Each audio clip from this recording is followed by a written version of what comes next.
Yes, we are live. Hello and welcome to Product Lessons, a podcast channel where we talk to product leaders from all over the world and learn from them how they build and manage world class software products. Before I introduce my guest today, I want to let you all know that this podcast is in four channels.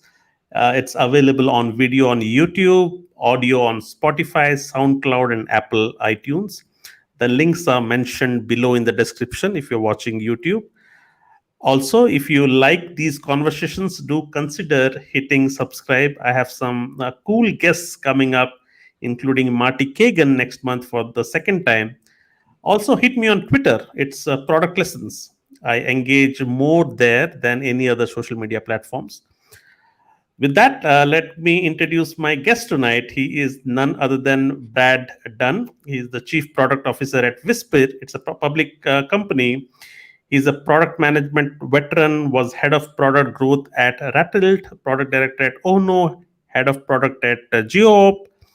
And just last week, I think, or early this week, I randomly bumped into him when he shared something on product led growth. And I have been consuming all content on product led growth. And then his profile led me to his Medium blog, and I realized he has been blogging since 2014, and his content is quite dope, very radical at that. We were just talking about that. Uh, one of the most radical opinions is Brad's opinion is on roadmaps being a waste of time.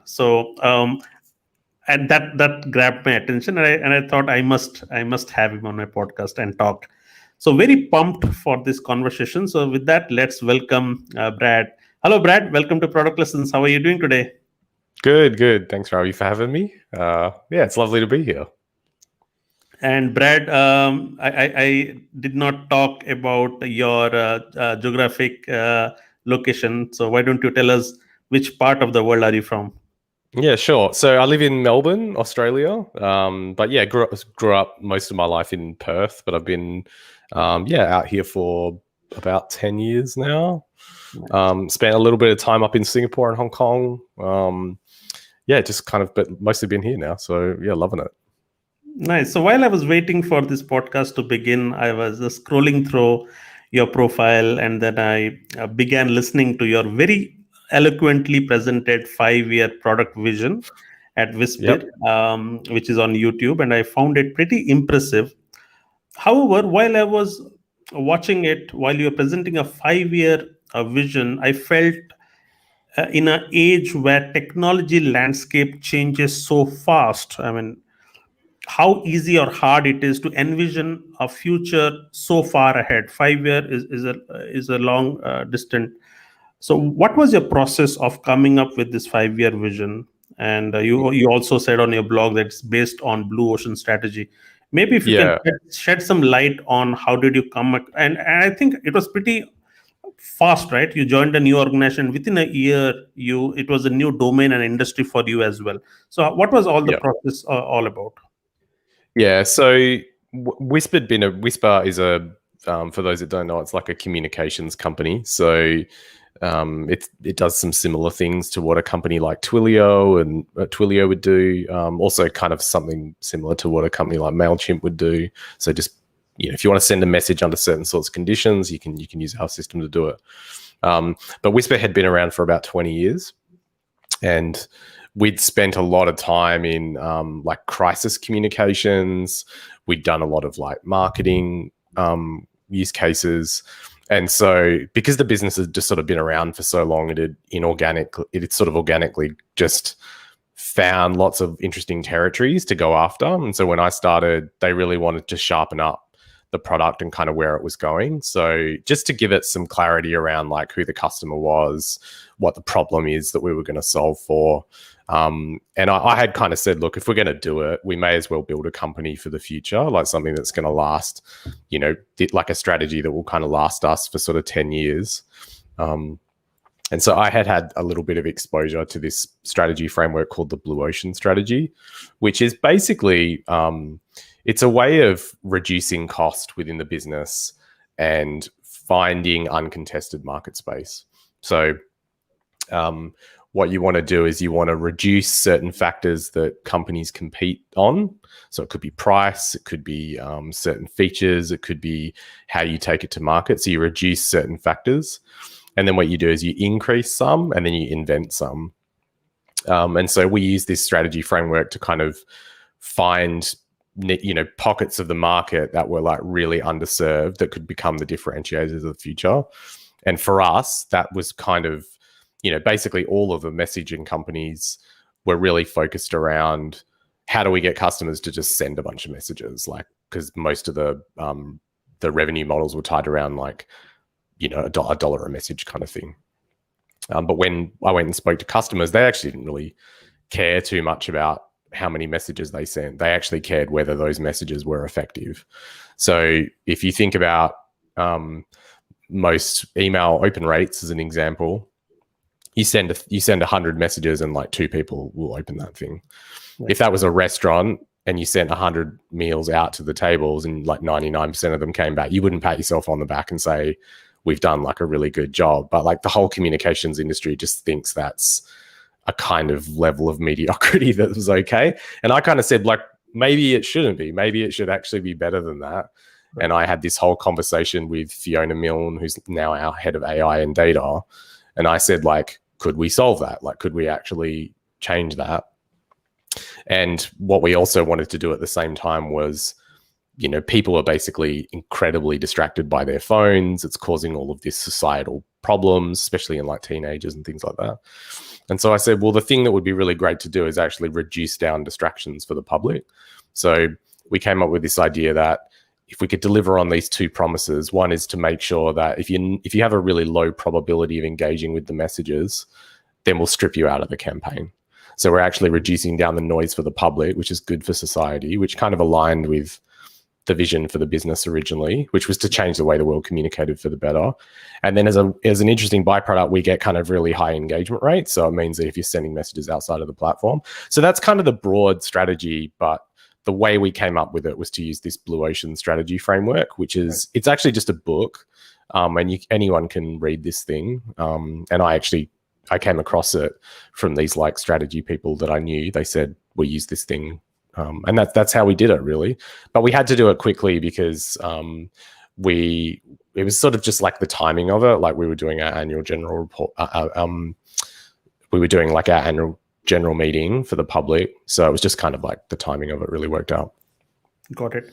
So, and you were not from this industry before, right? Was this a new industry for you to pick up when you joined Whispir? Oh, like communications or? Yes, communications. Yeah, that's true. Yeah, in fact, I don't think I've ever had a product job that was the same as the previous one. What was your gig before Whispir? So before this, I had my own business for about a year. So my brother and I had a team performance software company that we ran. Right. And then before that, I had a very similar job for another public company, which was in a similar sort of situation. Like it was going through this kind of digital transformation, trying to modernize the company, all that sort of stuff. And then before that, I had a business for about 7 years, which was a product development company. And we used to do really high risk product development for like a whole bunch of different companies like Airbnb and Samsung and Aesop and stuff. We did work for those guys. So yeah, that was probably where I was comfortable with diversity in projects, like building. So we went from building election software to video games to like all kinds of stuff. So that's kind of where I had to learn, well, if you're going to build all these things, how do you know that you're actually building stuff that's going to work? That's kind of how I got into product management, because I was meeting all of these clients and investors and they wanted us to build stuff. Yeah. And some of them were working and some of them weren't. And I was starting to ask myself, well, how do you know how to build things that are going to work with the market? And then that's kind of how I got into product management, really. Got it. How big is Whispir though? It's a public company. How many employees? I literally have no idea at this point. So where there's like 5 or 6 people arriving a week. It used to be like 200. It's probably somewhere between about 2 and 250. So we're trying to double the size of the company in a year. So it's somewhere between 200 and 250 at this point. I have no idea. There's Got about 30 in my direct kind of center of gravity, and then there's about probably 120, 130 in what we call like production, which is like all the engineers and designers, and but I have about 30 souls really. Do you remember the interview process at Whispir? How did it go? And the reason is, Yep. I just want to know what made you stand out amongst other candidates and bag the role. So I just want to understand how the process was and how did you perform. What stuck out about you to the hiring team? Just want to understand that. Yeah, it's interesting. No one's ever asked me that question, but it's a good. I do know a little bit about it. So the company that I used to work for, like this public company, had almost identical problems.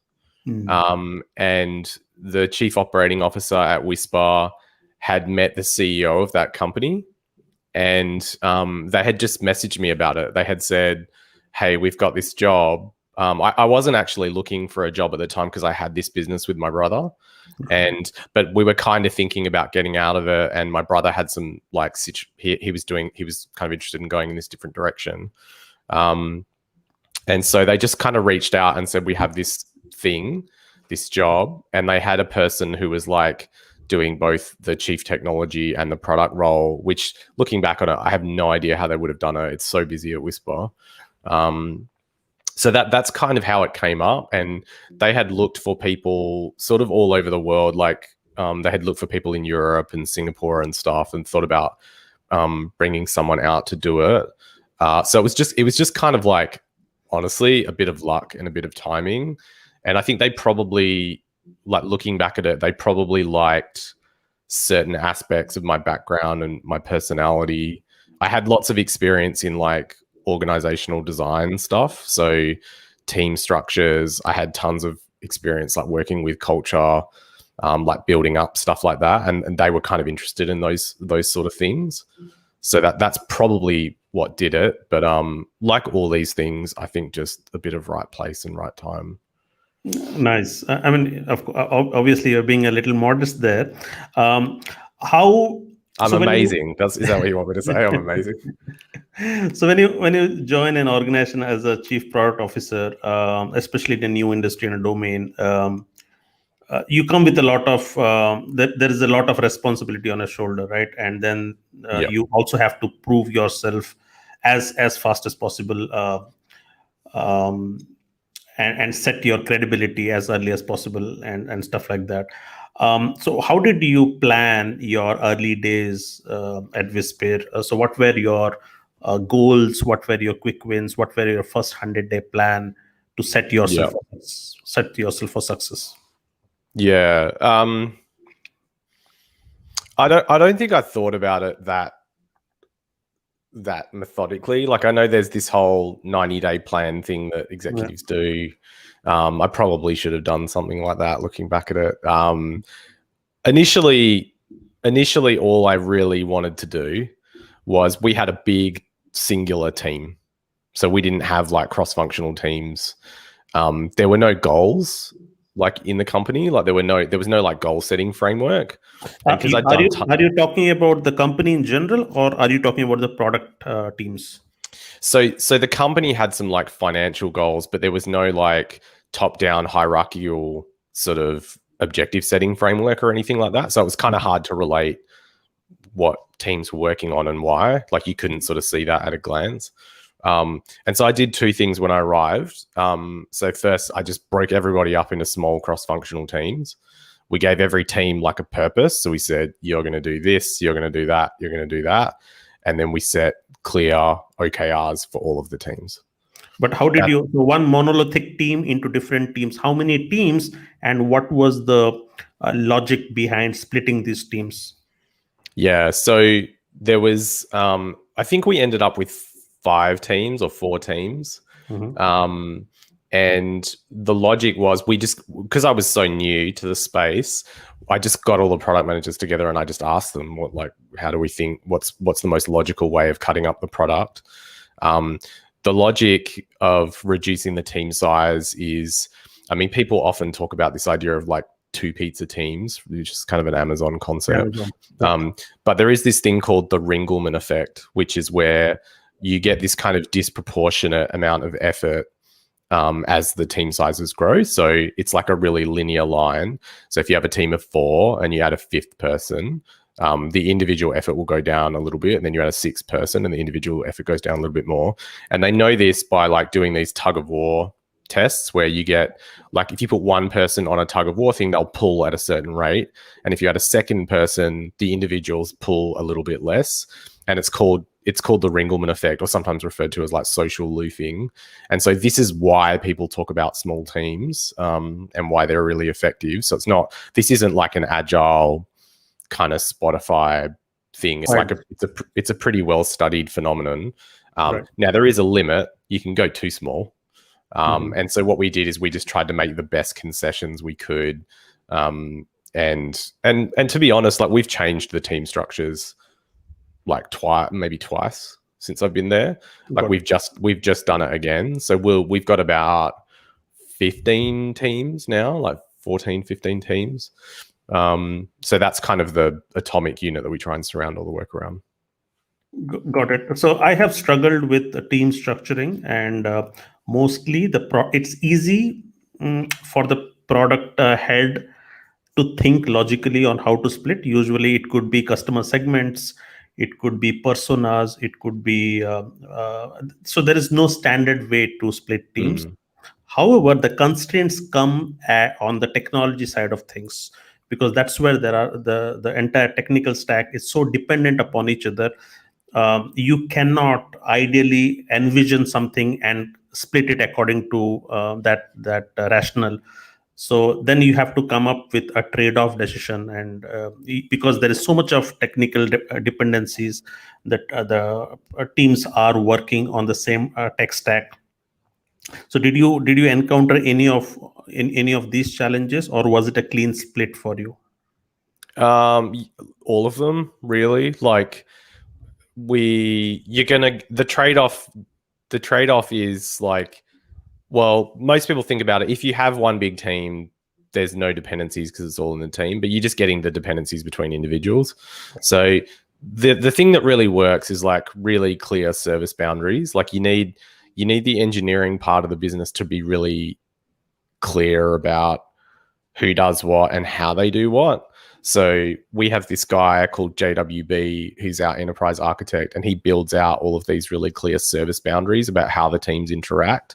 But it's been a challenge. Like, I wouldn't say it's been super easy, but you have to be able to communicate across teams. Like, one of the things I raised as we were growing was the biggest challenge we're going to have is just cooperating at scale.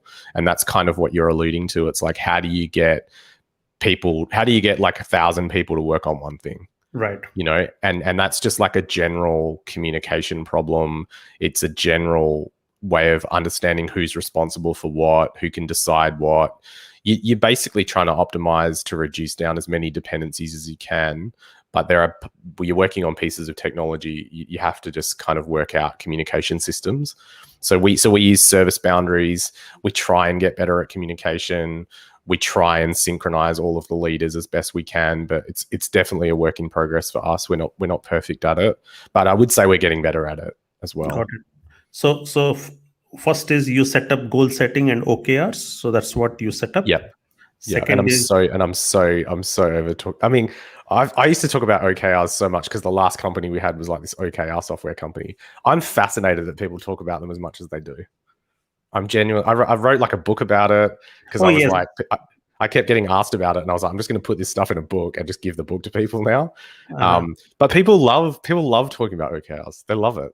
But they're really, in my view, they're just goals. Like, I think the upside of setting OKRs is they're a great way of documenting purpose in a team. I think that's, but people love them. They love talking about it. Yeah. Right. Yeah, it does wonders, especially in alignment from the strategy Yeah. to the execution and bringing the entire organization. I mean, if Google with thousands and thousands of employees can stick to OKRs after all these years, it Yeah. has it has stood the test of time, right? All right. So you set up goal setting and OKRs for. So that was one of your early wins. You split the teams that you felt were monolithic. What other goals were set for you? Yeah. So then it was about like defining the strategy, like what was the vision for the company going to be, what was our differentiators going to be. So that was probably the next thing to really tackle. And then we also created like a discovery framework. So one of the things I started talking about a lot more was running the business like a dual track um, software company. So and most of that really was because half the company was not really from like the software part of the world. Like they were kind of more in this different space. And so I really wanted to get them to understand that learning what to build was just as important as building things, because I think in a lot of companies, different parts of the business will have this view that the game is just like shipping widgets, just like ship more widgets, ship more widgets. But it doesn't really matter if like what widgets you ship if they're not what people want. So I think one of the things I try to do is, and this is what I'm learning more and more, is like a big part of my job is just education. So it's just really teaching different parts of the company about what the expectations are of modern software development and why those expectations are consistent across the industry. So we do a lot of things like we'll introduce different parts of the executive function to like other companies, right? So we had someone from Spotify come in the other day and just talk about their business. We've got someone from Pinterest coming in next week. And so we just talk about like why it's important that the teams discover what to build, how they do that, what are the frameworks they use, how we use data to do it. Because a lot of that is, I mean, when you work in the game, you kind of know that's pretty normal. But if you're like some support person who's never worked for a contemporary SaaS company, like this stuff is new, right? So they don't. So a big part of it is just like we said before, you've got to communicate at scale. You got to get everyone rowing in the same direction. So a huge part of my job is just like talking about this stuff. I spend much less time doing product management stuff than I used to, which is a bit sad, but it's just what I do now. Yeah. So when you're new to an organization and you see there is a lot that is needed to shape it to the next, bring it to the next level, make it a product organization. Maybe it survived because of a good product, but you feel the need that the product management structures and frameworks and principles are not set, and you come in as a new guy, and then you start changing things. How do you influence stakeholders when you're shaping up things which is completely in contrast of how they were used to doing things before? So what are some of your ways to influence people, stakeholders, especially the senior folks? Yeah. So there's like a real answer, and then there's like an academic answer. No real And answer. and I think because this is definitely my lane. So my belief is a lot of people do things in this industry and they don't really ask themselves why they work or anything like that. So the real answer, well, I'll give you the quick academic answer. So the quick academic answer is, you bring people along the journey and you like show them how it's going to work, and they're just going to go, wow, this is amazing, and they're all going to come on board. That never happens. Like, it never happens, right? So the truth is you actually need to find out how individuals win. Like, that's actually what stakeholder management is about. You need to actually see things from their perspective. And I think a lot of product managers who have stakeholders that are not like really into what they want to do, whether it's like massive changes, they just say, well, they don't get it. They should just like come along with my nonsense. And then there's there's no connection, right? Or they give up, Now, or they give up too soon. They get impatient and give up, and they think that I yeah, have joined the wrong. This is not the right place for me. This is not a product a yeah, company. People don't understand yeah. product management and stuff like that. Yeah. Yeah, and I see that a lot. Like I've people in my team that get frustrated with stuff like that. And I like what I have learned is that you actually just need to understand like everybody's got to win out of this, right? So you have to understand how individuals win, like what their individual like value statement is. So if you've got some salesperson that doesn't like this new approach for some reason, and your job is to convince them, there are two problems. One is you need to understand whether you have to convince them. So usually all this talk about like stakeholder engagement is usually about like domains of authority. So are you deciding how the product gets built and the process is agreed upon by consensus? If that's the culture that you're operating in, then you have to operate within that framework. I would argue that you're better off like making the concept of authority really clear. So to say, well, the domain of authority for how the product function works is actually the remit of, I don't know, this head of product over here. So the conversation between the stakeholder and that particular person shouldn't really be about the product person convincing the stakeholder, but it should just be about like saying, look, I'd love your input. I'm about to make this decision. This is what I'm thinking. Can you tell me how this might impact your world? And then trying to work out a solution that actually helps that part of the business. But then ultimately saying, but the decision sits with this person. Now, I think self-organizing frameworks like Holacracy and what Zappos do, they carve out that domain of authority really clearly, and it works maybe kind of okay. I actually think that's most of the problem about stakeholder management. It's actually about like people not being super comfortable with other people making decisions that might affect them if those decisions are somewhat damaging to their own personal kind of goals, right? So that's kind of like the reality for most people. So I think people should work on domains of authority and clarifying responsibilities. That will clean up most things. But in reality, you got to kind of work with people. Could you help us understand what domains of authority mean? So do you mean to say if it is an engineering challenge, okay, and then there is a conflict of opinion between the product and the engineering guy, and the topic in question is an engineering topic, that eventually the decision should be taken by the engineering lead. Is that how it is?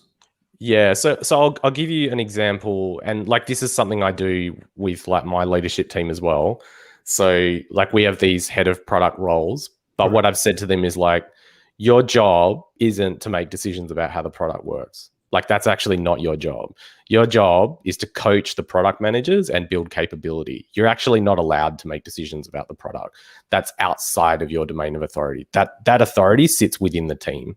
So that's very interesting. So the head of product, it's actually different. Yeah. Head of product should not be taking decisions. Instead, he should empower product managers to take their own decisions. Yeah, so we look at all of the leadership roles in my team as coaches. So they don't actually have a lot of authority around the asset, which is interesting because when we hire them, some people are like, oh, awesome, I'll have all this control. But we go, actually, surprise, that's actually not the way it's going to work in my team. Your job is actually to just coach and support the people on the ground, build capability, help them work on frameworks and stuff like that. Because you want to put as much of the decision-making power as you can on the front lines, because that speeds up all of the decision making. So otherwise you just end up with this kind of like theatrical hierarchy that's kind of dressed up as like autonomy.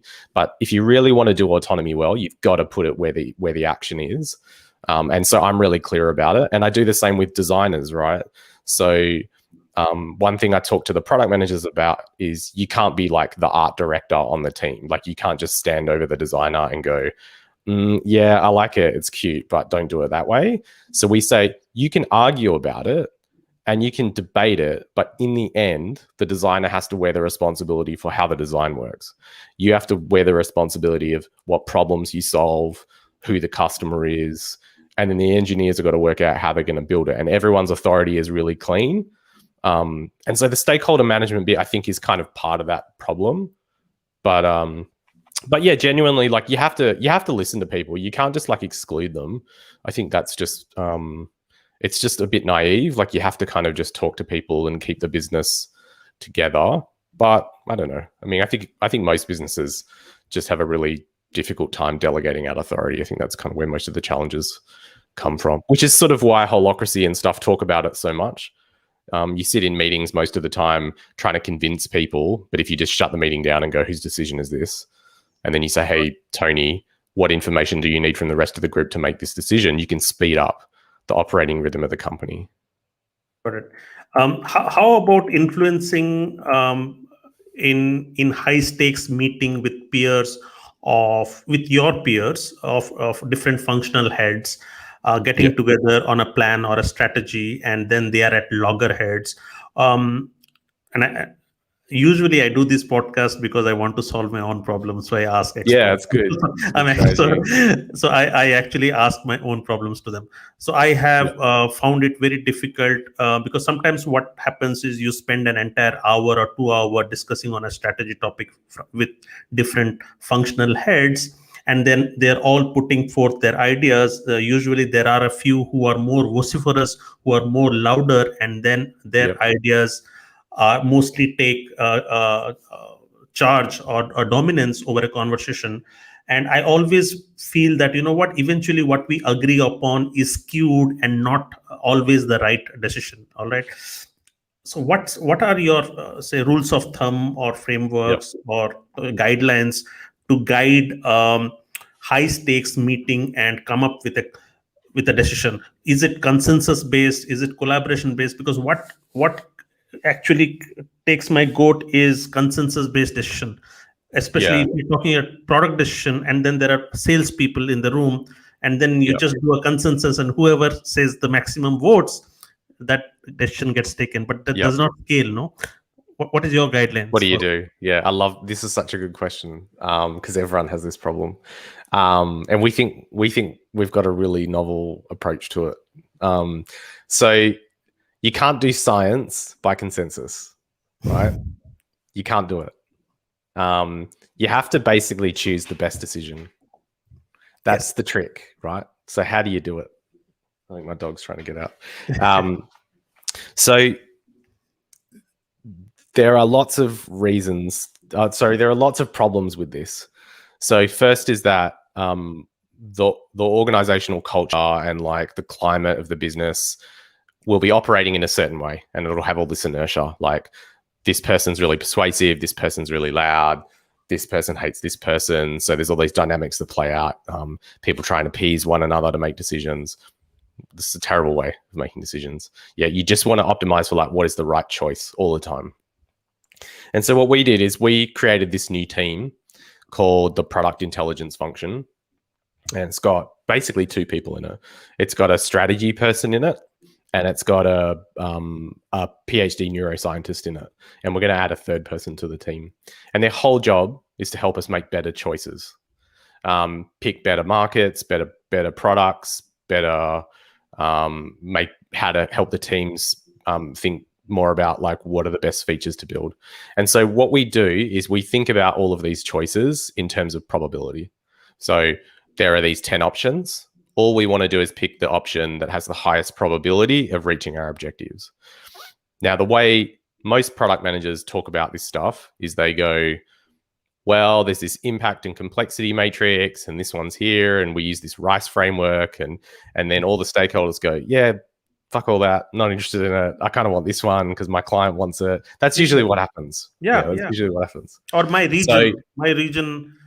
I know my customers more than you product managers, so they would save and they would defend their decisions. Yeah. So the key is you need to put math behind it, and that's what no one does, right? So we give these abstract problems to this product intelligence function, and we say things like, of all the features we want to build, which ones have the highest probability of success? And then they build these probability distribution graphs and say like, we've got this model behind how we do it. And And we think of the feature choices like that, right? And then at the board level, we have this mandate that says all of the functionality has to go through that framework in order to be built. So that covers us on the feature side. The best way to think about this, we've shown this model to a few software companies, and most people think it's like super interesting. So we're gonna formalize it and kind of teach people about how this works. But if you think about it just philosophically, the way hedge funds and stuff used to work, and they still kind of work, and don't get me wrong, this is a vastly oversimplified explanation of how hedge funds work, but you have these like really charismatic industry experts that have all of this knowledge about investing in stocks. They make these choices because they're right, and then 98% of funds underperform the market over a 30-year period. So it doesn't work in practice, right? Then this Jim Simmons guy comes along, who's a mathematician. He goes, why don't we just turn all this stuff into math and just build models around it and make predictions about what's going to happen? So it's kind of like a Moneyball for product management thing that we have going on. And so we try and look at everything through this same thing. We just go like, forget what I think, forget what you think, forget what you think. Let's just build a model that says like, what's the probability of all these things working? And so we use things like game theory. We use a lot of statistics.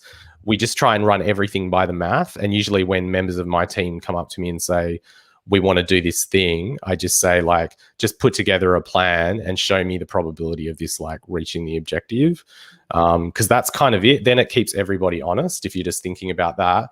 So the trick is you got to get stakeholders thinking like that. And the way that they'll come on board is you've got to show the work, you've got to show that the models work, and you've got to provide some confidence around it. But it can't be about individual opinions and stuff. We also do a lot of Fermi estimations. So like if a stakeholder like yours is like, I really want this thing, we do these back of the envelope Fermi estimations that say, well, how many people are in that market? What's the lifetime value of each account? How many of those are we going to win? Well, that's going to end up with this much money. Is that going to help us in the long run? And usually if you get really good at doing those in the room, people will start to believe you're actually thinking about the problems properly. And that's where the confidence will come from. And then people will believe you, basically. So let me run you through a scenario on how it is working, and you tell me what is missing and what is wrong about this. So regional sales heads of different companies of different countries, they are in a room. Product managers are in the room. Head of products are in the room. Product managers present the roadmap. The sales team challenges it. They have other priorities. They think the roadmap is wrong. The priorities are wrong. And then for the next 2 hours, they are just discussing, and everybody is trying to put their own opinions. And at the end of 2 hours, we have not achieved much because they are all talking across the table. Yeah. How would you change this to an ideal situation? How would you organize this into a more effective meeting so that there is a decision, a clear and right decision taken at the end of it? Yeah. So the first thing I would do is I would ask whose responsibility is it to decide what goes on the roadmap. So if that's unclear, like if it is by consensus, then you can either say, okay, that's just it. And so my job is to gather consensus, which is a different kind of problem to solve. Is it clear? Like in that scenario, is it if I were to start that meeting and say, hey, I just want to go around the room and ask who's actually responsible for this decision, what would people say? Who is responsible for this decision? So there is no, of course, it should be product management, but they do not trust it because they feel that they know better about their customers and their markets. Okay, Yeah. that's the challenge. And my issue is if it's only the conversation and the debate is happening verbally without any framework or structure, then it is anybody's guess, isn't it? Yeah. So I would clear up the authority first, right? So not so that it's like hostile and it's a power grab. It's just faster. Like it's actually it's a really normal question to ask, right? Like, who is responsible for certain sorts of decisions. Now, there is a game you can play. It's really good. I would highly recommend you play this with the group. It's called Delegation Poker. Delegation Pogo. Delegation Poker. It's 7 Poker. cards. Okay. Yeah, I think it's 7 cards. And you can think of delegation as like, on one end, you get told what day of the week you get paid. Probably you have no decision making in that whatsoever. You're just told what day of the week you get paid. On the other is like, you can just decide whether to use the bathroom at whatever time, right? You don't have to ask anyone that. And then there's all these spectrums in the middle. So sometimes, there's a card in the middle called consensus, right? What you do is with your manager, you ask a bunch of questions. So you say, what goes on the roadmap is a good example. What the product strategy is, how the teams are broken up, what a team's purpose is. These are all questions that someone has to decide, right? And then what happens is you go 1, 2, 3, and you both pull out one of these cards and you see how much authority you have to make certain decisions. And what you'll find is everybody thinks they have a different level of authority. So it allows you to kind of clean up really quickly who can decide what and how much authority they have for each decision. That's a great game to play to just like get a really clear lens of how all over the place your domains of authority are. But let's say, for the sake of the argument, you land on this consensus thing, and that's the goal. That's the situation, right? You have to convince everybody. It sort of goes back to my original point. You need to be able to prove that your ideas are going to work. I think this idea that like product managers can just kind of decide things because, you know, they think it's a great idea, like that's okay. But I still think people should back up their ideas with a little bit of evidence. Like, it should be more than just ego, because it's an industry that's like full of psychos. I think people are just like, it definitely attracts people who are really interested in like power and ego. And I think you've got to regulate that. Like, you've got to have a way of saying, you've got to have more than just, this is your idea. So I think user testing is good. Like, we have a really great design function. We do tons of usability research about certain ideas. We do tons of market sizing estimation work, which I think is helping a little bit more. We're just trying to get a bit better at presenting that information.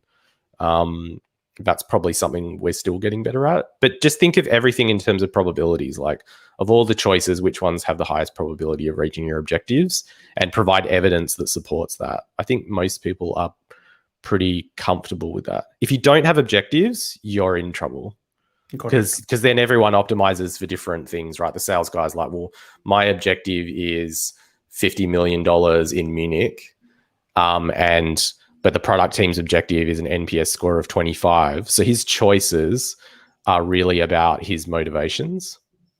Right. So you need the goals. The goals help you say no to stuff, basically. Got it. Yeah. I always say roadmap follows strategy and objectives and goals.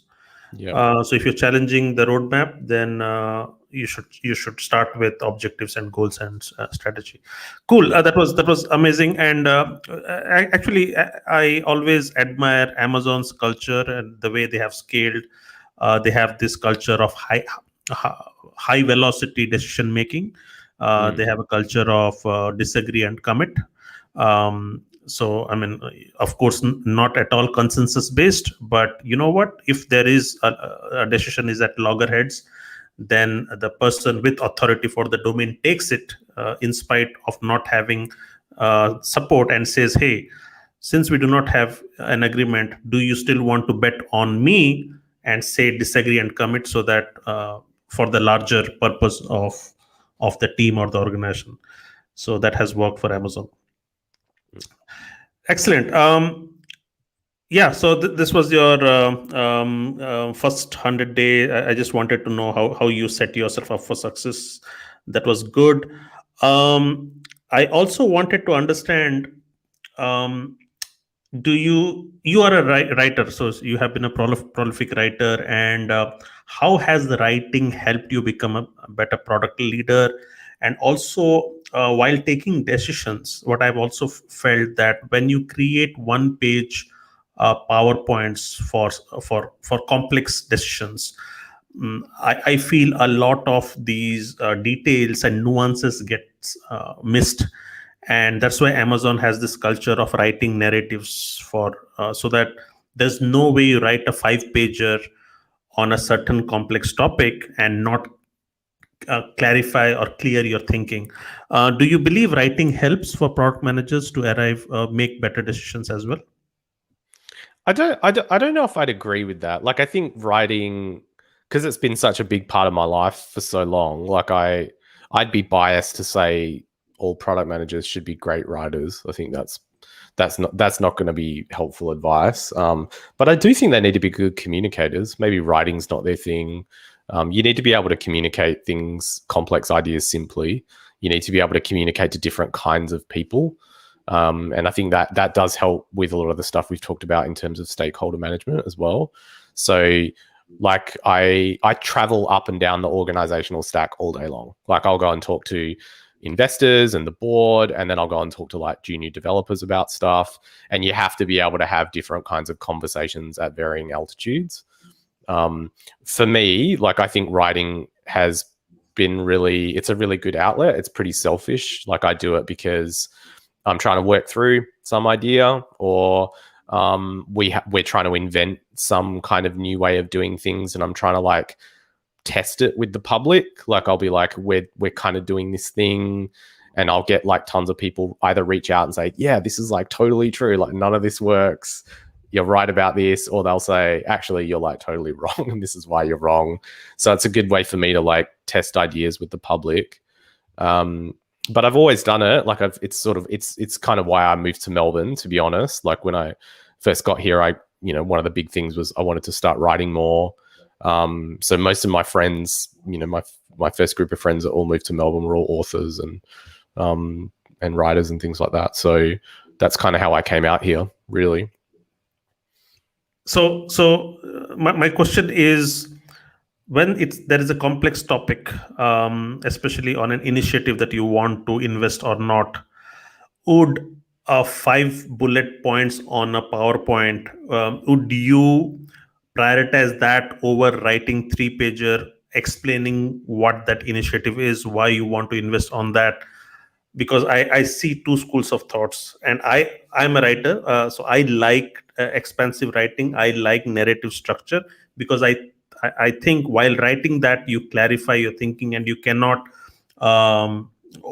you prevent oversight on important nuances which otherwise gets missed in simple 5 bullets PowerPoint presentation. Yeah. So you just mean in terms of like, how do you communicate like feature ideas or initiatives or something like that in an effective way? Is that kind of the... Yeah. Yeah.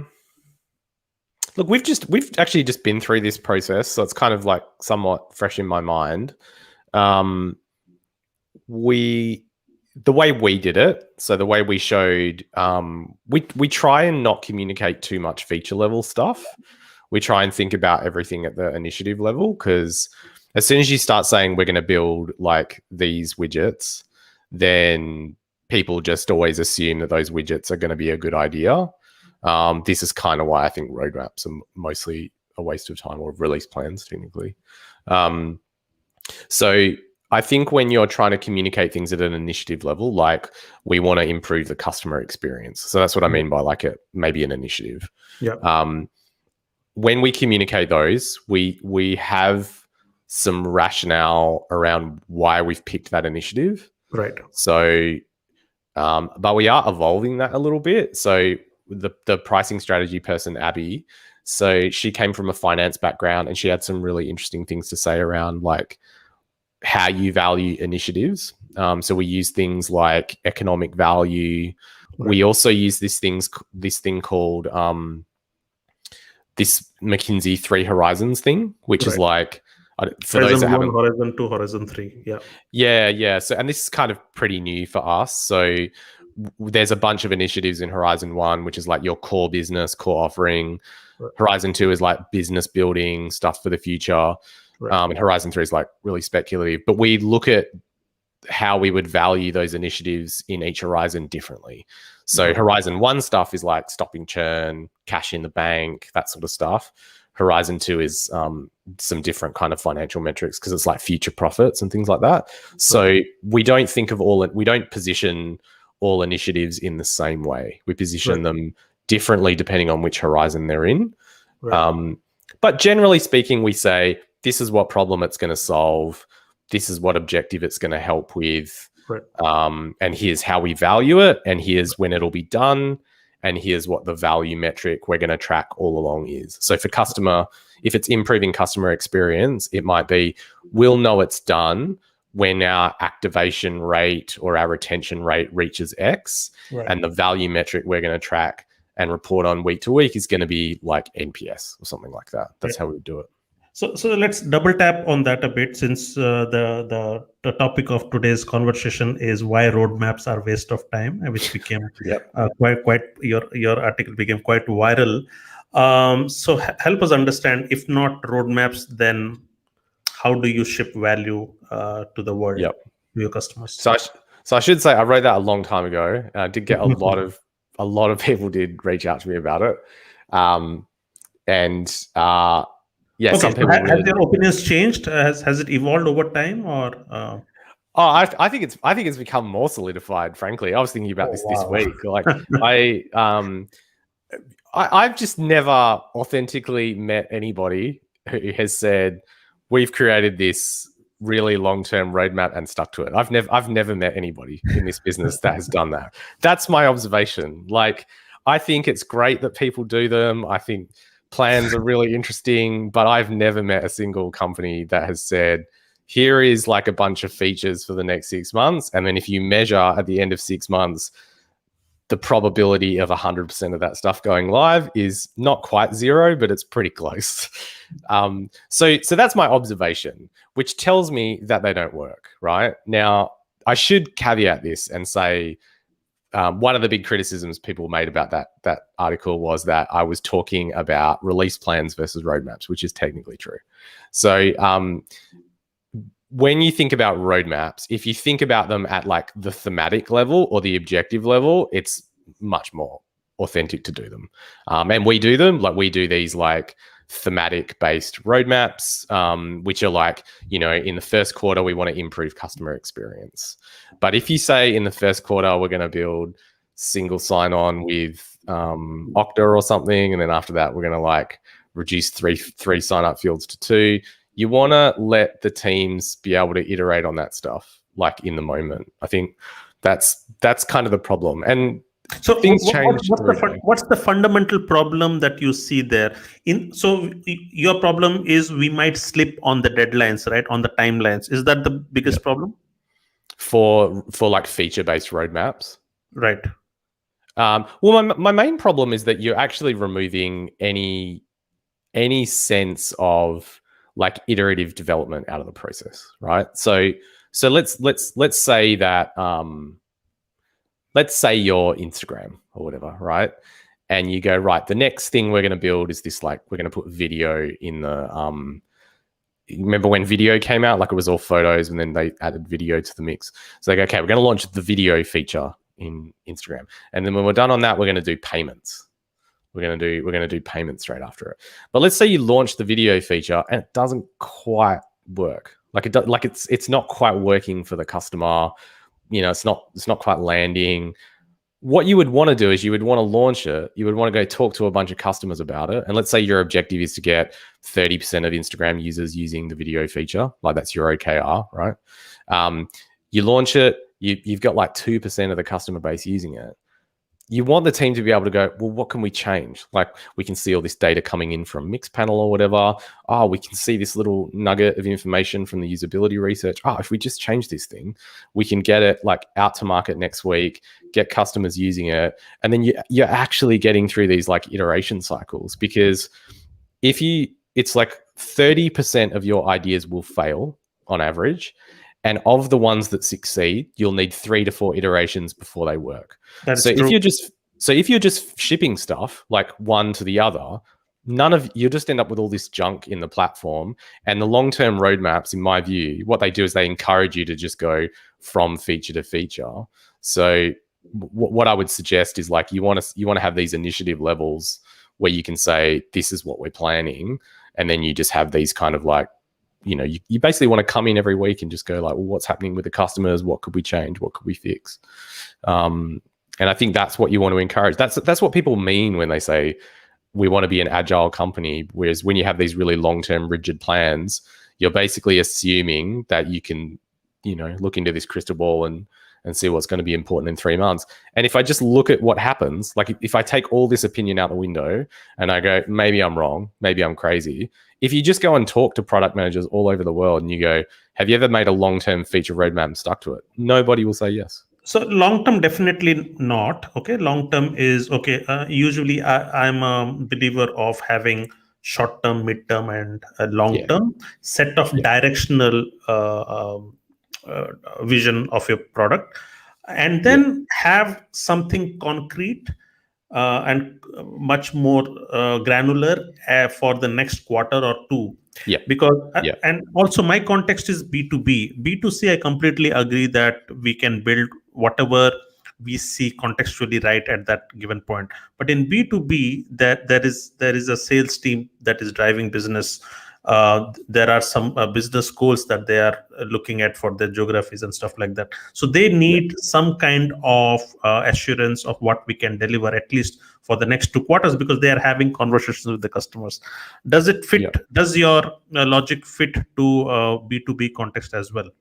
I think so. Yeah. I mean, I would say I agree with you. Like the certainty should be much higher the closer you are to the timescale. So I think like 6 weeks to like 3 months, you should probably know what you're going to build. Like that's because you just look at the timescales of like development. That's probably okay. I'd probably cut it off at about 3 months. I think that's probably where you'd stop.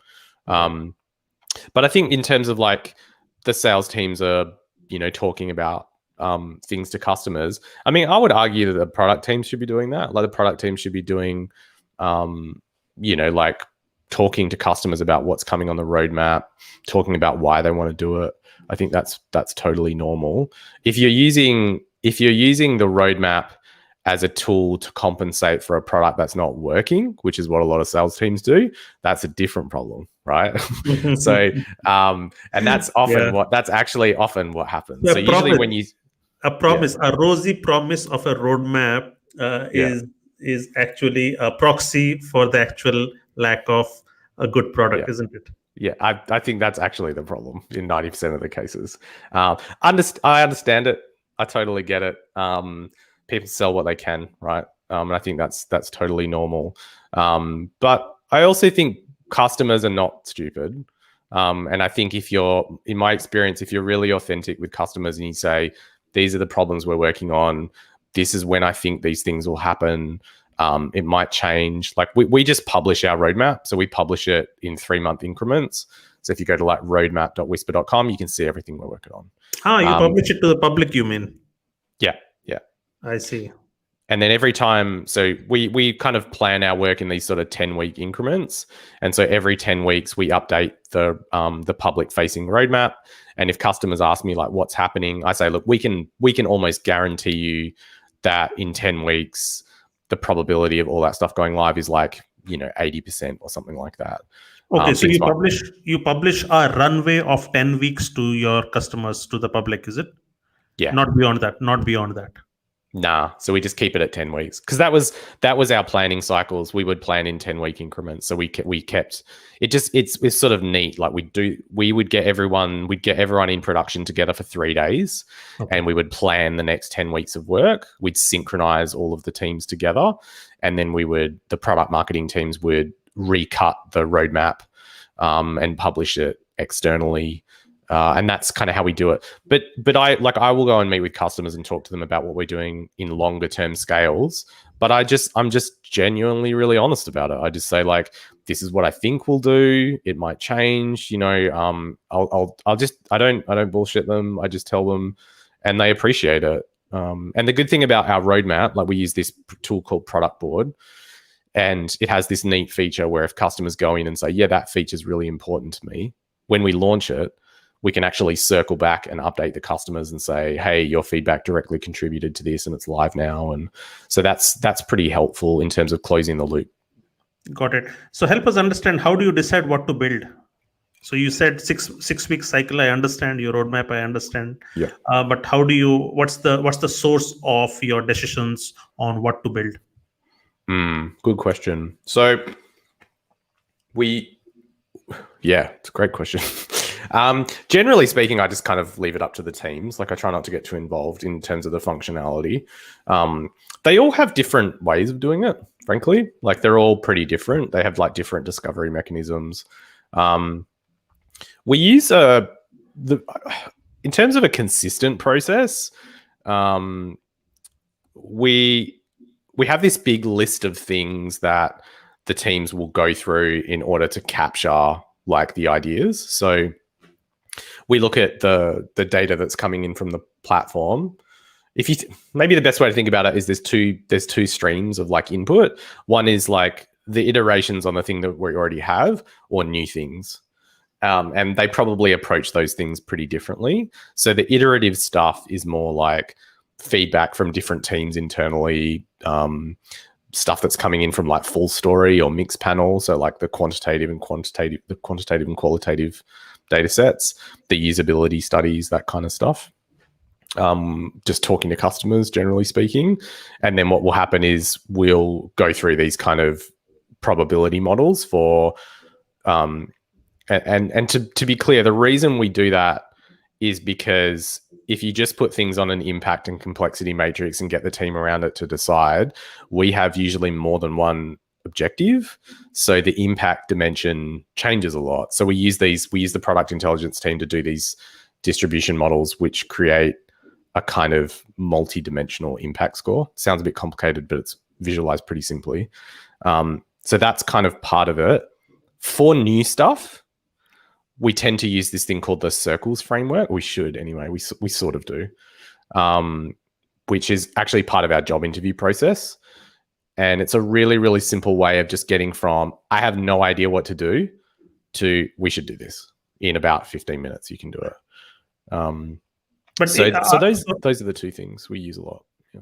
So I understand, but it seems like, so what is the guiding principle? So do you have business goals to which these decisions have to be aligned? Otherwise, there could be random ideas, right? So a random idea could be a great idea, but if it is not fitting to the business context, say hey, let's build this new app, but hey, does that fit to the context or the business goals that we want, or the objectives for the next quarter or 2 quarters? Yeah.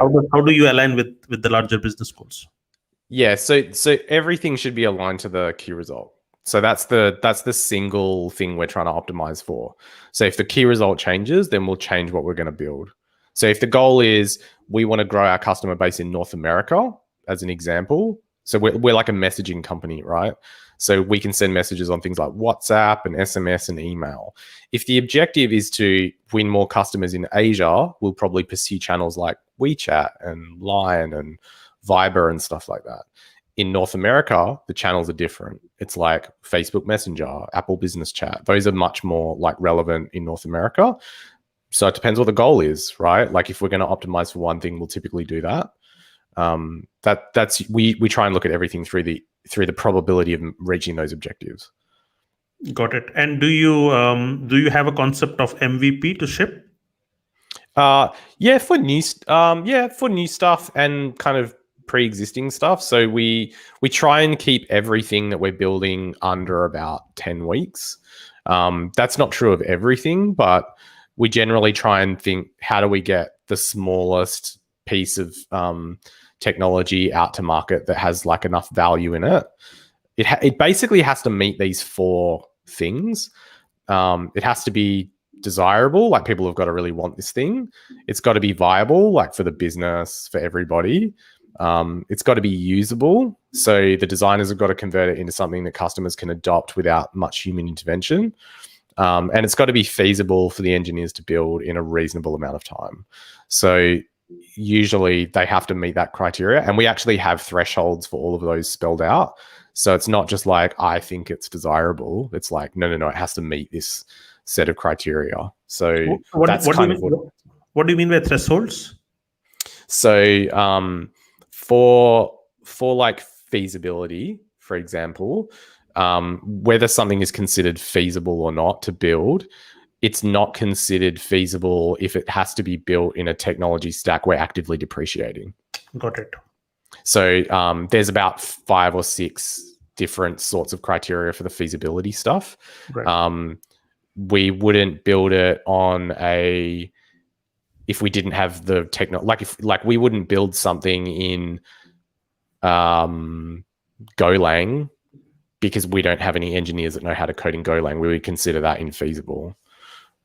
Stuff like that. Like we have pretty clear thresholds about that stuff. So are there documents where all of this thing is documented and then somebody approves it, or how do you measure whether this initiative is feasible, usable, valuable, and stuff like that? Yeah, so the way we used to do it is different to how we're doing it now. But basically the teams would present this pack, which has got all the stuff in it, and it says, here's why it's desirable, here's why it's feasible, here's why it's viable. It has the probability maps in it. And we also have a value matrix where the teams will say, we're going to work on these things that are core features. These are differentiators.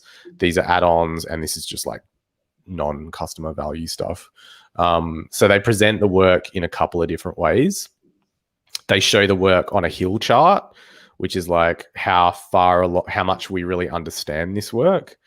And they show things like, there's about 20 things that they show. I'm thinking about the question a bit more now. There's probably more rigidity to this than I'm probably giving the impression there is.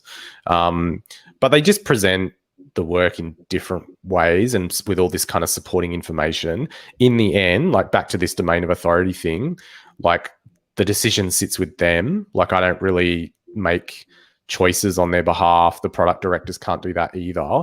If there's something really crazy that someone wants to do, yes, I'll usually say to them, hey, I want to debate this out. Like if you want to make this crazy decision, I'm totally on board, but you just need to like hear me out because I'm worried you're going to make a mistake, but the mistake can be yours to make. I'm totally fine with that. So we do sometimes have like debates about that stuff. But generally speaking, like my team's pretty good. Like I don't think anyone's really positioned anything too crazy, to be honest. Like no one's ever suggested anything that I've gone, oh, that's like not happening. So usually in organizations that I've spoken to, other organizations, they have something called a product board or a product leadership team, where every 3 weeks or 4 weeks initiatives are presented in a format. All right, so there are like, and then they are reviewed, and then there are some guiding questions and clarifications, and they have to answer if they've done their homework well and stuff like that. So do you also have something of that sort? Is there a so every 10 weeks. But what I would say is that process has kind of stopped at Whispir, and we're reinventing that process a little bit at the moment because it was just a bit too complicated. Like frankly, we sort of adopted some principles from the SAFe framework, which is a terrible idea in hindsight. So we've just stopped doing that. That's kind of what we've done. So that's kind of why we're evolving it. We want to try and make it a bit more lean, a bit less traumatic, just make it simpler. Got it. So autonomy is fine, but also it has to come with alignment, right? So alignment is where these discussions happen, that hey, you should not be going in different. If there are 5 teams or 10 teams, there is a chance that everybody is going in their own direction. But an alignment structure is where you can bring them or steer them towards the direction that, like, so where it does get a bit more complicated is if let's say everyone, you got 14 teams, everyone's got these 3 things they want to build. They're all really focused on helping lift the OKRs, right? Cool story. Then what happens is like the bottleneck teams or like the enabling teams, like the platform teams, the ops teams, they'll be required to support or build something for these other people. And that's kind of where the challenges are. It's like, how do you get time from other teams to work to get your stuff done if everybody's ideas sound great? Like that's actually the hard bit. The way we've done that in the past is we've just got those teams together and we've just said, all right, let's just chop it up. Let's just like talk about it. Of all the things of all the choices that we could make, which are the choices that are going to get us to our objectives with the highest probability? And so we just talk about it. We just say, like, everyone puts these ideas on the table, like they make trade-offs. We try and get them to talk about this stuff together. Like we have these two teams, the messaging composition team and the workflows team. They have a really tightly coupled relationship. And we had this situation like in the last 10 weeks, like there was some particular things that both teams needed to do, and we just got them together and just tried to work it out. And it worked good. I think, it's all about like not the individual teams working, but the whole product working. Because when the customer logs into the platform, they don't go, oh, I really like this component by this team, but my forgot password thing doesn't work and that's this other team. Like they don't think like that. They just see the whole thing. So the whole thing has to work. Like it's what's good for the hive. That's what matters. You mentioned about platform teams. Is there a distinction between feature teams and platform teams? We have it's sort of changed a bit, but we used to have a team called the platform team, which was kind of working on a lot of the like core infrastructure. So they were working on just like too much stuff. And they were just required to do a lot of things for the other teams. So we're actually going through a process of building some more microservices to make that a little bit easier and give the teams a bit more autonomy. But we did have that idea of platform teams and like value aligned streams and things like that. But again, that's kind of why we're evolving it, is because it wasn't quite working. So we're just changing it up a little bit. Like right now, we've hired a new head of agile delivery who started a couple of weeks ago, this guy called Vampsy, who's great. So we're just sort of working out how it's all going to work. Got it. Going back to the topic of MVP, so I understand that anything beyond, did you say 10 weeks of investment is too much? Yeah, about that. I mean, we've got some projects that go for 3 months, but yeah, on average, I like to try and keep it under 10 weeks because then it's just things get too big and they're a bit hard to manage. And then how do you ensure that they are iterated upon and so that the MVP does not remain as an unfinished feature at the customer end? Do you have a guiding principle where you ensure that there is no oversight and somebody is keeping track to see if the success metrics are met and it's a feature complete in version 2 or version 3?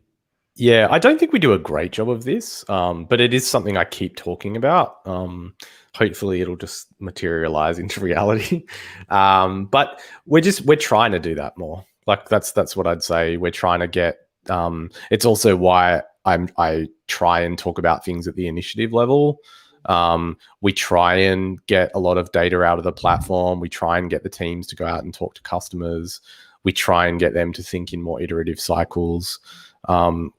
Truth is, like, the main challenge we have at the moment is just like bringing on so many people and getting them to cooperate, like, and sort of really pushing hard to get to this milestone that we're trying to hit. So in terms of, like, people are just so busy at Whispir. Like, I've never worked anywhere this busy, and especially during, the pandemic's probably not helping and stuff as well. Yeah. But I think we're trying to get better at it. Some teams I would say are like much better at it than others. Like there's a team we have called Identity and Access, which is the worst name for this team because they don't do any of that stuff really. They just work on a whole bunch of onboarding narratives and sign up stuff. They do the most of it, and they have historically done the most of it. They've worked in really iterative cycles. They've done a really good job of that. And I think Diala, who's the old product manager for that team, did a really good job just managing that stuff. Other teams, they do more big bets and then they kind of move on. It's different per team. It's really different per team. The reporting team also has done a pretty good job, like in iterations. It's different, but we're trying to get better at it. That's what I would say. And do you also have a data team? Is it part of the product team or it is an independent data team? So we have an AI and data function, which is run by Fiona Milne, who's amazing. They do like a combination of like the science and the AI stuff for the feature teams, as well as some data structure stuff, but they don't do like analytics for the teams. The teams do that themselves. Got it. But there is like Brian on our team does some work for the other teams. So like people say, you know, what's the monthly active use for this thing, and they can't get the answer they want, they'll sometimes like hit Brian up and he can help. A lot of that is like a lot of the challenges there are more structural in the data, like how to rebuild the segment events in a way that kind of works for everyone. That's a project we've got going on at the moment. Yeah, that's a work in progress too. So, what according to you is are the traits of a great product company, and how do you build the right product culture in the organization? And yeah, so maybe some thoughts around that. Yeah, I mean, a product company and a product culture. So, I've got this theory that this is something I've been thinking about for a while now. Is I think when companies are started by engineers and designers, they sort of head in a certain kind of direction. And when they're started by kind of business people or salespeople or marketing people, they sort of go in a different direction, like in terms of the software culture. I have this hypothesis that maybe the ones run by design and the engineers will reach product market fit faster. Mostly because there's this concept of like iterative stuff. So you'll build something, you'll put it in front of customers, you'll see if it works, and you change it. I think that's a more common paradigm for designers and engineers than it is for, say, like if someone from a traditional sales background or a marketing background. So I think in terms of like shaping the product culture, I think what it all comes down to is getting the teams as close to the customer as possible. You need to get like product managers, designers, engineers, you need to get them talking to customers, like on the phone, on Zoom, understanding why these people don't like your software, understanding what works, what doesn't. You cannot do this from a black box. You have to get in the van and you have to go and see the customer. Like you have to do that. If you've got that happening, you're in really good shape. I think that should be the biggest hallmark of a really good team. And also I would argue teams that come in and review the data a lot, like they look at the information that's coming off the platform, but you do need real information. You can't just like have 4 customers using it and start building funnels and stuff like that and making decisions. It's got to be statistically significant, right? I think that matters for the culture a lot. I think, I mean, I would also say that probably just a good way of cooperating. Like if you're bigger, I definitely think you need to have some systems in place about like feedback, cooperating at scale. I think that's why tech companies are so interested in culture, is because they realize you actually have to get all the people working together. That's really important. The second part of your question was like there was something else you asked. Sorry. Yeah. So the first one was, what are the traits of a great product company, and how do you build the right product culture in the organization? Yeah, I think for the company, I mean, what really matters is that you've got product market fit. That's usually demonstrated when you've built something that's working for customers, they like what you're building, they buy it, they come back and buy it, they refer their friends to it. I mean, that's really what it is. Like all companies are product companies. Right. They all make things, right? Even services companies, like it's just another way of thinking about a product. Really what you want to do is you want to build something that people really want to use. I think a lot of companies focus on stuff customers don't really care about. So the way we think about this particular topic is we use these jobs to be done maps. So jobs to be done is this like kind of moderately popular framework about thinking about customer needs. If you think about these 2 dimensions, like a little matrix, you've got how satisfied someone is with completing that job. Let's say the job is I want to make a video call to someone. That's the job. Or I want to have a great conversation with someone on video. That could be a job. How satisfied you are with completing that job. And then what you talk about is how important that job is to the customer. I think what a lot of people do is they focus on things that are just not that important to customers. Like they'll build these products around things that are just like kind of interesting, but not super important.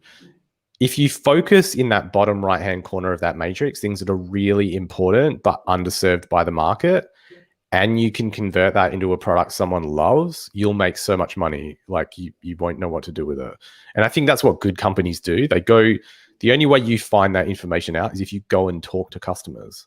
You can't just like speculate on what people want. Like I think Tinder is an amazing product.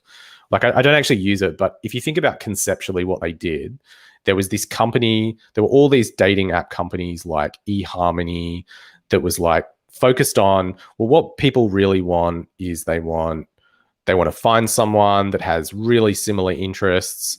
So they said, well, we'll just suck in all this data. We'll just match people up. Like, so I like long walks on the beach. I like movies made between 1972 and 74, and they were just kind of matching up all these like traits. And then this new company came along and said, actually, people just want to meet in bars and just like get together, right? That's what we'll make it really usable. And they just focused on a different kind of need. Like they focused on this different thing. They made it really usable. The adoption rate is really good. Now it's definitely had some like societal problems. Like it's definitely created some weird dynamics in terms of relationships. But if you look at a textbook, really good product to market, I think Tinder was a really great example of that. I just think like Slack is a really interesting example. Like Slack had a really interesting growth rate. They basically just took MIRC and just built it for the enterprise, which was kind of interesting. But yeah, the adoption will tell you if you're doing a good job. Got it.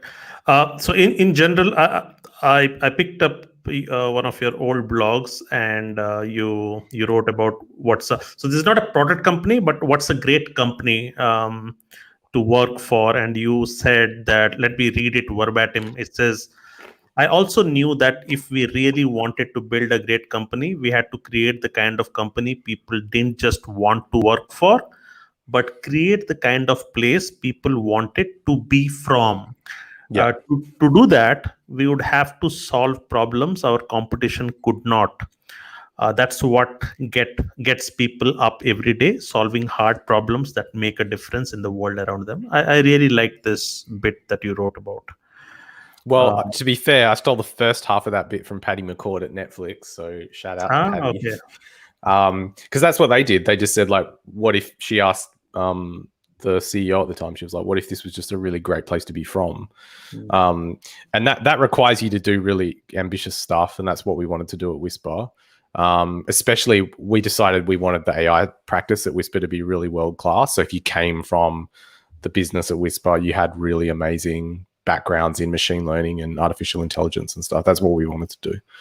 And that's why we picked a really hard problem. And Fiona and I sort of got together early on and just started talking about it.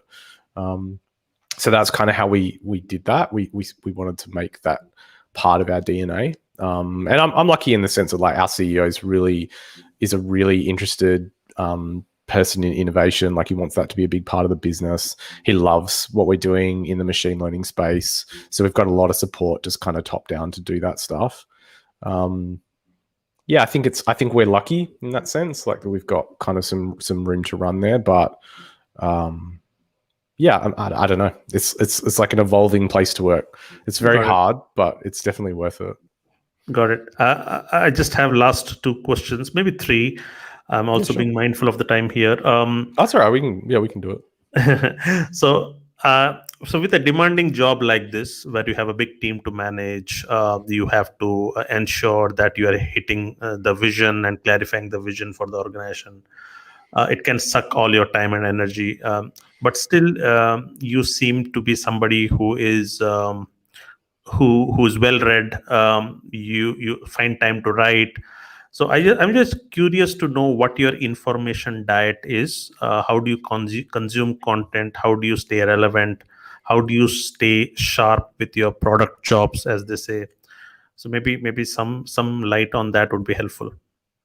Yeah, I used to be a lot better at this stuff, to be honest. Like I think for the last 6 months, I've just done nothing but work. Like I've done that sort of textbook executive thing where I just like my whole life is my job.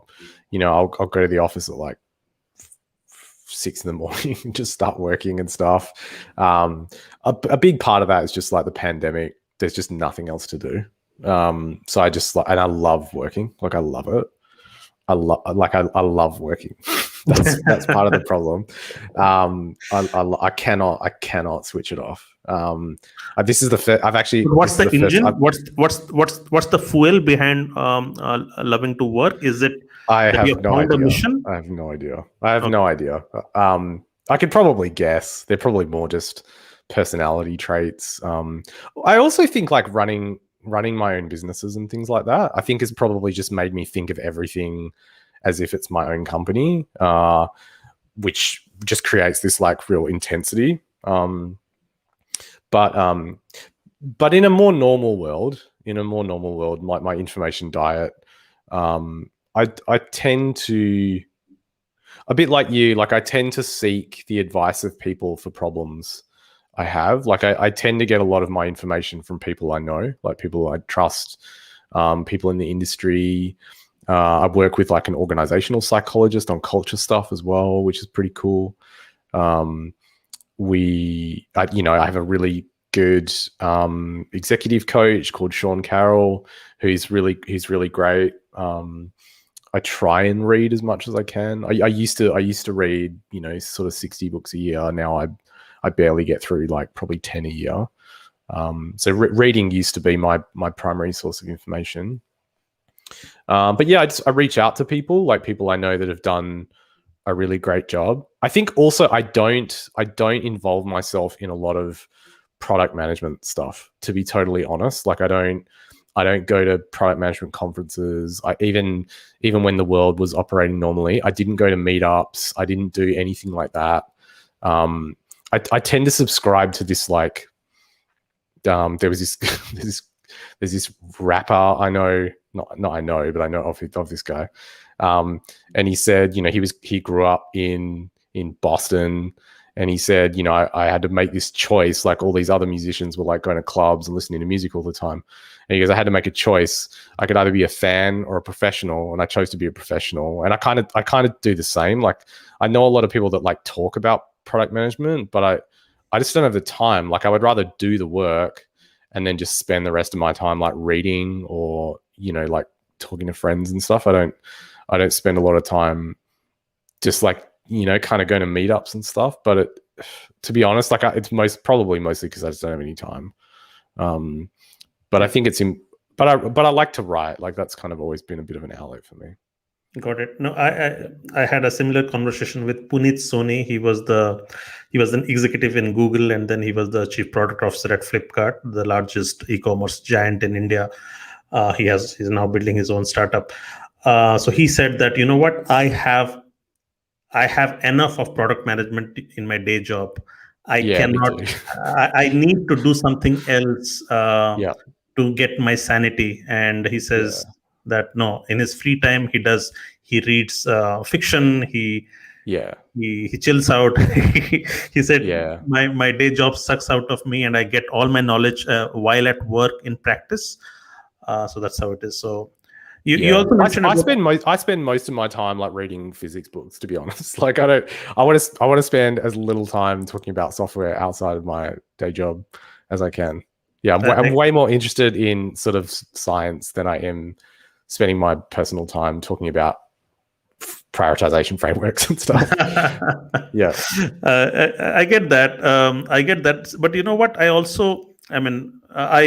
wish I could do that, because there was a time where something else captured my imagination for close to 8 months. And then I suddenly realized I had lost a relevancy on a lot of things that has happened in the industry.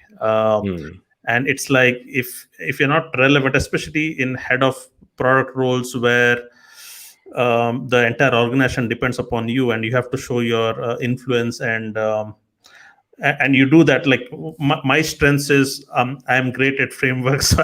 I have a toolkit that I keep adding these new frameworks, and then people know me as somebody who has all the models, all the frameworks, all the best practices. Like for example, now I am feeding on a lot of PLG topics, how to build growth engine within the product and stuff like that. So I have which got is really topical right now. Yeah, this is such a fascinating thing. yeah, so I'm Yeah. always on this treadmill to stay at par, to the point of stretching myself too thin. But it has also given me a lot of dividends, and people see me as an expert within my organization wherever I've worked. But again, it's a trade-off decision as well. How much to take it, and how sane you can remain. You mentioned about The one thing I'd say though is like the thing that never goes out of style is just talking to customers and finding out what they want. Like I think we've this is my like you talked about my like radical beliefs. I just think we've just overcomplicated this job. Like I know all these people that have all these like frameworks and stuff, and you're asking me like, when was the last time you spoke to a customer? Like, I don't know, like 8 months ago, and you just think, come on, just like pick up the phone, just like go and spend time with people. And I think this is where companies like IDEO, have been doing this thing since like the 90s. They just like people are out there with real problems, and they're dying for people to solve them. And I just think you can't do this job from behind a screen. You got to do it out on the road. So true. Yeah, that is so true. Yeah, people know about all the best practices and principles and frameworks about product management, but they would not have spoken to a customer in 6 months. And all their information is filtered information from different stakeholders, from sales, and I think this is the biggest aha moment. Yeah, you're so right. The most foundational thing. I think Steve Blank always said, "Get out of the building." Yeah. There's a great video on YouTube called "Get in the Van." That's why I used that term before. Get in the van, is it? I have not ever. I know Steve Blank's very popular. Get out of the building. It was my banner on LinkedIn for a long time. Yeah, just like get in the van. Just like get in the van. Take your whole team out to see like 30 customers, and just don't come back until you've done it. Like you'll learn so much. You'll learn more from talking to customers than you will from anything else. I had a very great boss at Autodesk, and he used to force all his product managers to block calendars to talk to customers. There was no way out of it. It's not like when you have time, you talk to customers. If you do not have time, that means you have ruined your priority. What else is keeping you busy if you do not have time to talk to customers? So he just said proactively he would block every week. You have to talk to customers. So I said that too. I said that to like my teams, but it's hard. What I found is it's like you say that, and then the teams just like drown in Zoom meetings all day, and they really struggle with it. But it's definitely something I would love to be more of a thing at Whispir. That would be great. Got it. You talked about executive coaching. Could you shed some more light? Do you think all your peers do that, or did you do this out of your own? What's the advantage of having an executive coach, and did it help you? And what would be your recommendation for others and stuff like that? Yeah, so I don't know if I would recommend it to everybody, because I haven't done it with like 5-6 people or anything like that. Sean Carroll was this really amazing consultant who helped Whispir at the very, very beginning when I joined to shape like this big transformation that was going to happen, like transformation of the culture, transformation of the objectives, of the strategy, all that kind of stuff. So him and I just got along really well. Like we had very similar paradigms about how companies should be run. And then because he had all this context about the leadership team and how the business worked, there were these challenges I had that I didn't really have anyone to go and talk to about. So what I had said was like, man, it'd be great to just like chop this up with Sean for like an hour and just get his opinion on it.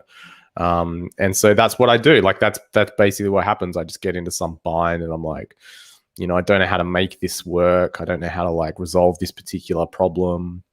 There are no good choices in front of me. What do I do? And that's been really good. And then also working with like other organizational psychologists has been helpful too. I look at that stuff as more of a performance enhancer. I think it's worth doing.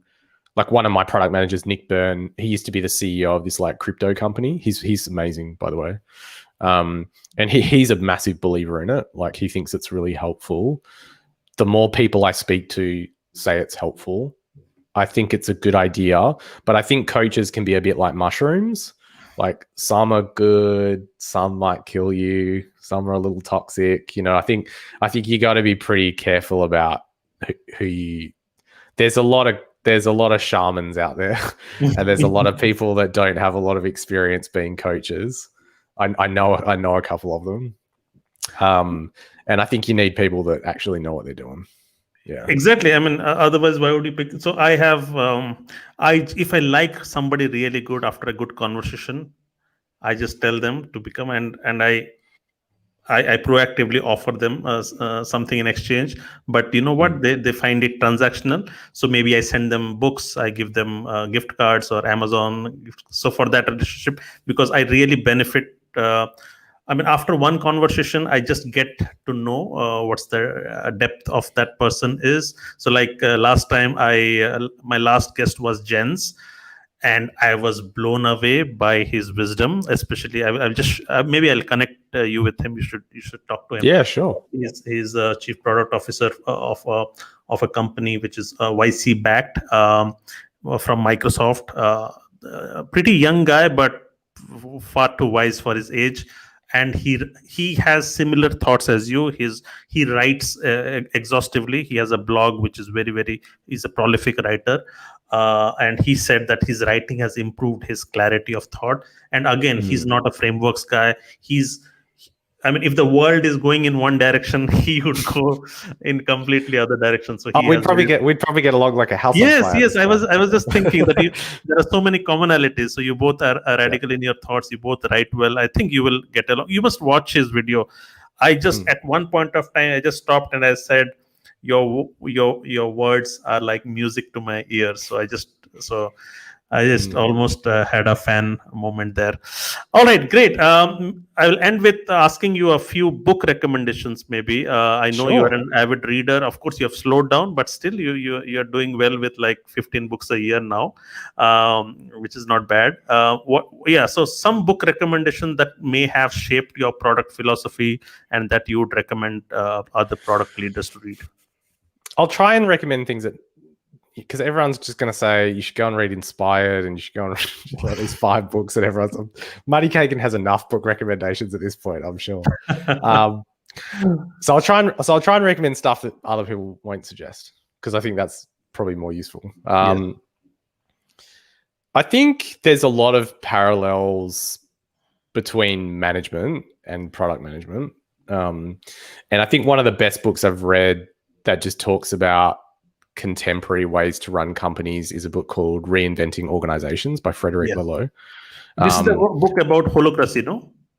Yeah, it talks about like all of the companies that do that stuff. But I think the takeaway from that book is really about because everyone talks about autonomy, but I don't think people really know great examples of where it's worked really well.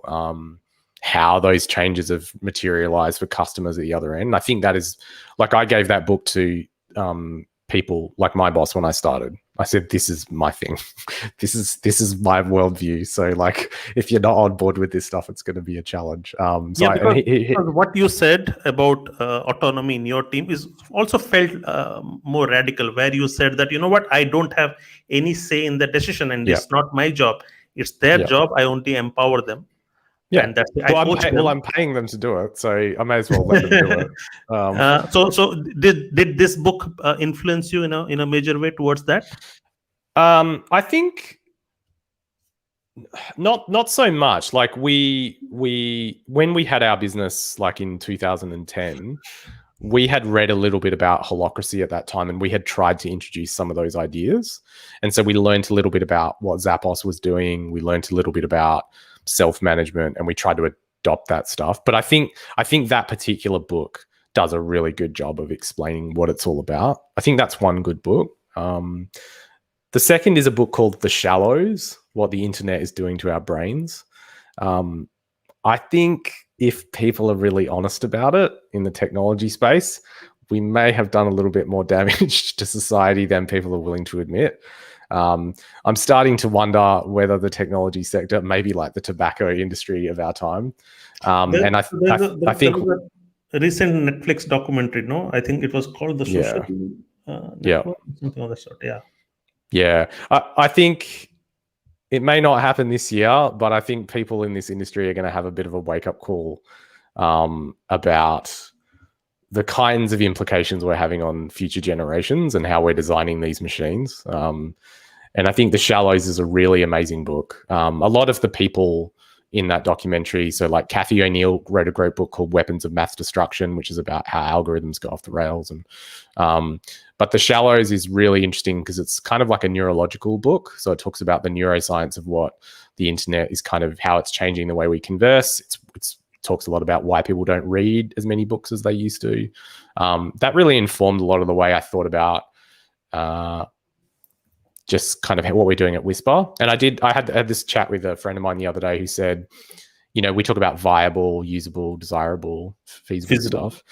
Yeah, he said that they also use something called like, should we do it? So there's like another dimension, which is like, is this like an ethical thing to do? I think that's probably a good fifth port of call. And then the third book I would recommend is this thing called The 10 Faces of Creativity, written by the people at IDEO. I learned more about design from a guy called Scott Tong, who was a designer at IDEO, went on to start If This Then That. He's been an amazing mentor over the years. He really taught me a lot about IDEO and how they think about designing products. And if you want something that kind of inspires you to just get out of the office and just like do some cool stuff with customers, that book gives you this really interesting mechanism to do it, where, to put it simply, you get 10 people, everyone adopts this like personality. So someone's like a director, someone's an anthropologist, someone's an experimenter, someone's a set designer. And then you go off and you kind of tackle a problem with these different personalities in mind. That book's really great if you don't know too much about design thinking. And that book is usually a book I recommend a lot to people in product management. Excellent. Well, this brings us to an end of a fascinating interview, deeply insightful, very radical, as I said, very non-conventional, and I love non-conventional conversations. Otherwise, what's the point of having conversations? Any conversation should have the potential to change thoughts, to see new light and new directions, and this is exactly what we accomplished talking to Brad. His writing is as insightful. I would urge all of you to check out his Medium blog. The name of your blog is quite unique as well, right? Where does that come from? Maybe what was that? The Jester hoax thing. Yeah. That's actually a pretty good question. I thought it would be braddunn.medium.com, but that's no. That's a great question. So I used to be like a really competitive video game player in my youth, and I just have all these account registrations with the same name, and I've just never thought to change it. Honestly, I've just never thought I should make this much more professional than it really is. That's a great question. I'm just can't let go of my roots. I think that's what it is. I'm putting it on the screen here for anybody who's watching this. It's Jester Hoax, JESTERHOAX.medium.com. But you don't need to remember this. Just Google Brad and Medium. You will find Brad Dunn and Medium on Google. You will find his very popular. I think close to 800 followers already. So quite popular. Excellent, Brad. Thank you so much for this long conversations early morning. I enjoyed thoroughly picking your brain, and I can't thank you enough. And I hope you have a good rest of the day and a long weekend.